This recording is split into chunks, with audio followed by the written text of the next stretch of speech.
ദിവസവും ലക്ഷക്കണക്കിന് തീർത്ഥാടകരെത്തുന്ന ശബരിമലയിൽ യാതൊരു സുരക്ഷാ മാനദണ്ഡങ്ങളും പാലിക്കാതെയാണ് സന്നിധാനത്ത് വലിയ നടപ്പന്തലിന് സമീപവും ചന്ദ്രാനന്ദൻ റോഡിന് സമീപവും ശബരിപീഠത്തിന് സമീപവുമുള്ള വെടിവഴിപാട് കേന്ദ്രങ്ങൾ പ്രവർത്തിക്കുന്നത്.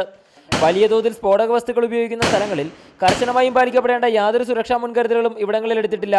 അപകടങ്ങളുണ്ടായാൽ ദുരന്ത നിവാരണത്തിന് അത്യാവശ്യം വേണ്ടുന്ന സുരക്ഷാ ഉപകരണങ്ങളും ഇവിടങ്ങളിൽ സൂക്ഷിച്ചിട്ടില്ല. കൂടാതെ സ്ഫോടക വസ്തുക്കൾ സൂക്ഷിച്ചിരിക്കുന്നതിന് സമീപം തന്നെയാണ് ഇവിടങ്ങളിലെ തൊഴിലാളികൾ താമസിക്കുന്നതും ഭക്ഷണപാകം ചെയ്യുന്നതും. സ്ഫോടക വസ്തുക്കൾ സൂക്ഷിച്ചിരിക്കുന്ന കെട്ടിടങ്ങൾ ആവശ്യത്തിന് വായുസഞ്ചാരമുള്ളതാകണമെന്നും ചൂട് നിലനിൽക്കുന്നതാകരുതെന്നുമുള്ള നിയമം നിലവിലുള്ളപ്പോഴാണ് പ്ലാസ്റ്റിക് കൊണ്ട് കെട്ടിമറിച്ച കുടിസുമുറികളിലായി ഇവിടെ സ്ഫോടക വസ്തുക്കൾ സൂക്ഷിച്ചിരിക്കുന്നത്. കൂടാതെ ഈ വെടിവഴിപാട് കേന്ദ്രങ്ങളെല്ലാം തന്നെ തീർത്ഥാടകർ നിരന്തരം സഞ്ചരിക്കുന്ന പാതകൾക്ക് സമീപമാണെന്നത് പ്രശ്നത്തിന്റെ ഗൗരവം വർദ്ധിപ്പിക്കുകയും ചെയ്യുന്നു. എന്നാൽ ഇത്തരം കേന്ദ്രങ്ങളിൽ പരിശോധന നടത്തേണ്ട ഫയർഫോഴ്സോ പോലീസോ ഇവിടങ്ങളിൽ യാതൊരുവിധ പരിശോധനകൾക്കും ഇതുവരെ തയ്യാറായിട്ടുമില്ല. ഇതെല്ലാം തന്നെ കൂടുതൽ അപകട സാധ്യതകളിലേക്കാണ് വിരൽ ചൂണ്ടുന്നത്.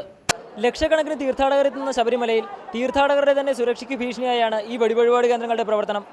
ആരുടെയെങ്കിലും ഭാഗത്തുനിന്നുണ്ടാകുന്ന ചെറിയൊരു പിഴവ് പോലും വൻ ദുരന്തമാകും ശബരിമലയിൽ ഉണ്ടാക്കുക. സന്നിധാനത്ത് നിന്നും ക്യാമറമാൻ ഷിജു ചവറയ്ക്കൊപ്പം എസ് ശ്യാംകുമാർ, റിപ്പോർട്ടർ.